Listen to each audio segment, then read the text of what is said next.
বান্দা যখন নীরবে কাঁদে, যখন বান্দার দিনটা ভাঙা থাকে, মনটা খারাপ থাকে, আল্লাহ তাআলা তখন ফেরেশতাকে জিজ্ঞেস করে, ফেরেশতারা আমার বান্দাটা কেন কাঁদে? ফেরেশতারা বলে, আল্লাহ অমুক অমুক আপনার বান্দার মনে কষ্ট দিয়েছে, আপনার বান্দাকে কাঁদিয়েছে, আপনার বান্দাকে কটু কথা বলেছে। আল্লাহ বলে, ফেরেশতারা সাক্ষী থাইকো, আমার বান্দার চোখের থেকে যারা অশ্রু জড়াইল, আমার বান্দার চোখ থেকে পড়া প্রতিটা পানি, প্রতিটা চোখের ফোঁটা পানি হিসাব আমি আল্লাহ হাসরের ময়দানে নিব। অবশ্যই নিব, অবশ্যই নিব, অবশ্যই অবশ্যই নিব। কেন ফেরেশতারা জানো? এই বান্দা আমার অতি ভালোবাসার সৃষ্টি, অতি মহাব্বতের সৃষ্টি, প্রেমের সৃষ্টি।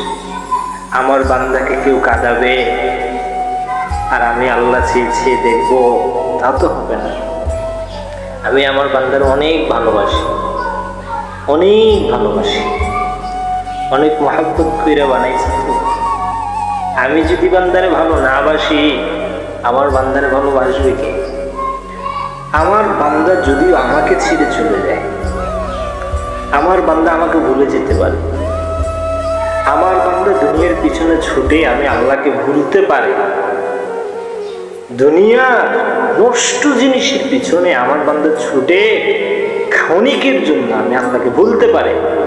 কিন্তু ফেরেশতারা জানো, আমি আল্লাহ কখনো বান্দাকে ভুলতে পারি না, আর আমি আল্লাহ ভুলবো না। কেন ভুলবো? আমি আল্লাহ কি করে ভুলবো, কিভাবে ভুলবো? না, আমি আল্লাহ তো তার অতি আদর কইরা বানাইছি, অতি মহাব্বত কইরা বানাইছি, ভালোবাসি বানাইছি। বান্দা বুঝে না, সাময়িক সময়ের জন্য দুনিয়ার পিছনে ছুটে বান্দা আজকে কাঁদে। দেখো কার জন্য কাঁদে? যাকে বান্দা পাবে না। আমি বান্দার জন্য যাকে ভাজেট করি নাই, যা বান্দার জন্য আমি লিখে রাখি নাই, তার জন্য বান্দা কাঁদে। তো তার কপালে তা নাই। সারা জীবনও যদি বান্দা তার পিছনে ছুটে তাকে পাবে না, তবুও বান্দা কাঁদে। বান্দা বুঝে না। যদি বুঝতো, আমার বান্দা তার পিছনে তো উড়াইতো না, তার জন্য চোখের পানি ফেলতো না। যুবক বন্ধু, তোমাকে বলছি বাপ, আজকে কার জন্য চোখের পানি ফেলতেছো তুমি? কার জন্য কাঁদতেছো? যে মেয়েটা তোমার কপালে ছিল না, তোমার তকদিরে লেখা নাই, তার জন্য তুমি কান্না করতেছো, চোখের পানি জড়াইতেছো। কি আছে কথা? হ্যাঁ বন্ধু, তুমি এত নির্লজ্জ হয়ে গেলে, ফেসবুকে একটা মেয়ের ছবি দেখলা, তাকে হাই হ্যালো করে কথা বলা শুরু করলা, আবার তার জন্য কাঁদলা। এই যুবক বন্ধু, তুমি কি জানো না, যে মেয়ে ফেসবুকে ছবি পোস্ট করে ওর চরিত্র কেমন? চরিত্রবান নারীরা কখনো ফেসবুকে নিজের ছবি পোস্ট করতে পারে না। তোমার সাথে যদি কোনো মেয়ে ফেসবুকে কথা বলে, মেসেঞ্জারে কথা বলে, তুমি কি এটা ভাবতে পারো না যে আরেকজনের সাথে এভাবে কথা বলে? অবশ্যই বন্ধু, দুনিয়ার পচা গলার পিছনে ছুটতেছো তুমি, যার পিছনে ছুটে দরকার ছিল তাকে ভুলে গেলে।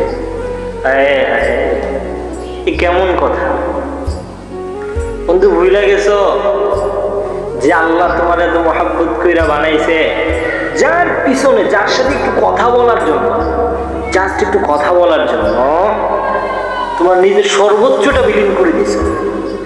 নিজেকে কত প্রকারে লাঞ্ছিত করা যায়, সব প্রকারে লাঞ্ছিত করছে। মানুষের সামনে নিজে অপমানিত হয়েছে একটা মেয়ের কারণে। অথচ আল্লাহ তোমাকে এত নিচে নামাইতে চায় নাই। আল্লাহ চাইছে তোমার মর্যাদাটা উপরে থাক, তুমি নিজেই তোমার মর্যাদাটা নিচে নামাইছো। অবশ্যই তাকেই হারাইছো, এগুলো হারাইছো, ওগুলো হারাইছো। আল্লাহ তারপরেও তো বলো, বান্দা অনুতপ্ত, আমার কাছে আসো, ফিরে আসো।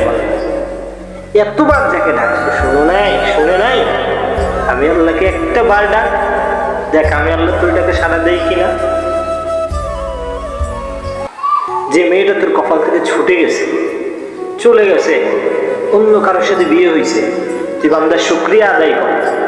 শুকরিয়া আদায় করা দরকার দোস্ত তোমার, যে তোমার কপাল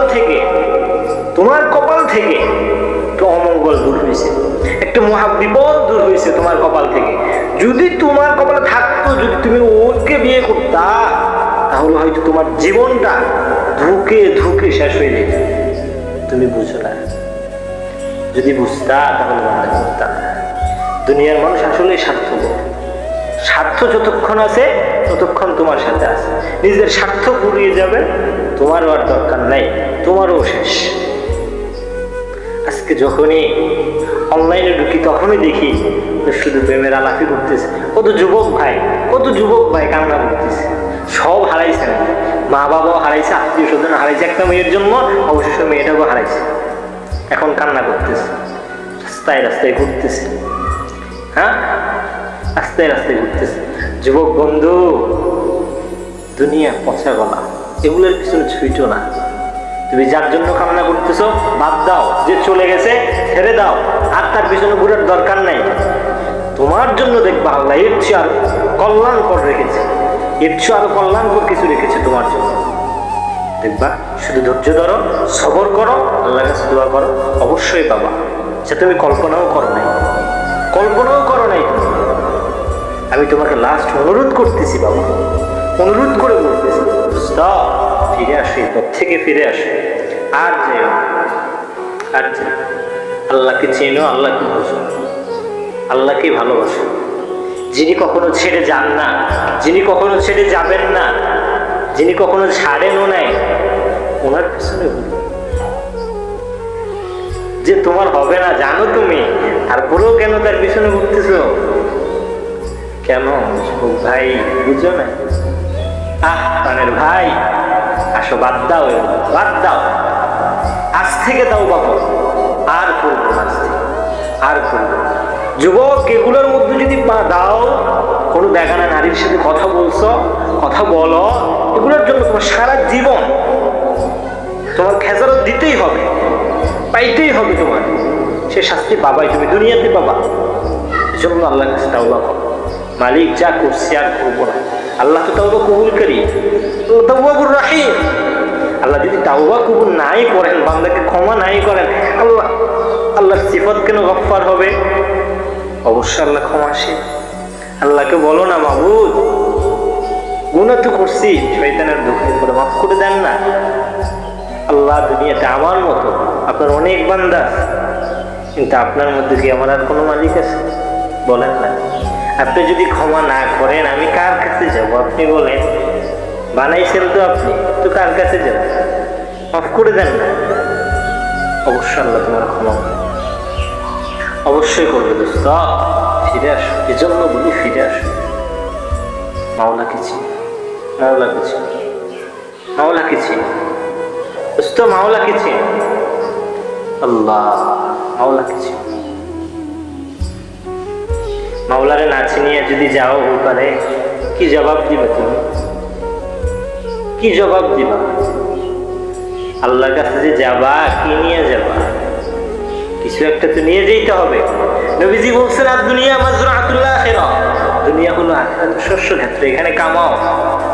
আখিরাতের সব জিনিস এখানে তোমার সঞ্চয় করতে হবে। এখান থেকে যদি না নিয়ে যাও, কোথা থেকে নিবা? খালি হাতে কিছুই তো নিয়ে যেতে পারবে না, 3 টুকরা সাদা কাপড় ব্যতীত, আমল ব্যতীত। আমলে যদি না থাকে, তুমি নিয়ে যাবা কি? নিয়ে যাবা কি? হাসরের ময়দান কিন্তু অনেক কঠিন বাবা, অনেক কঠিন। মানুষের ধরা থেকে বাঁচা যায়, কিন্তু আল্লাহর ধরা থেকে কখনো না। ইন্না বাতশা রাব্বিকা লাশাদীদ, তোমার রবের ধরা বড় কঠিন ধরা। এই ধরা থেকে কখনো বাঁচতে পারবে না, কখনো। কিয়ামতের ময়দান অনেক কঠিন, সেখানে কেউ কাউকে চিনবে না। বন্ধু বান্ধব দূরের কথা, মা বাবা যদি না চিনে, বন্ধু বান্ধব কোত্থেকে চিনবে?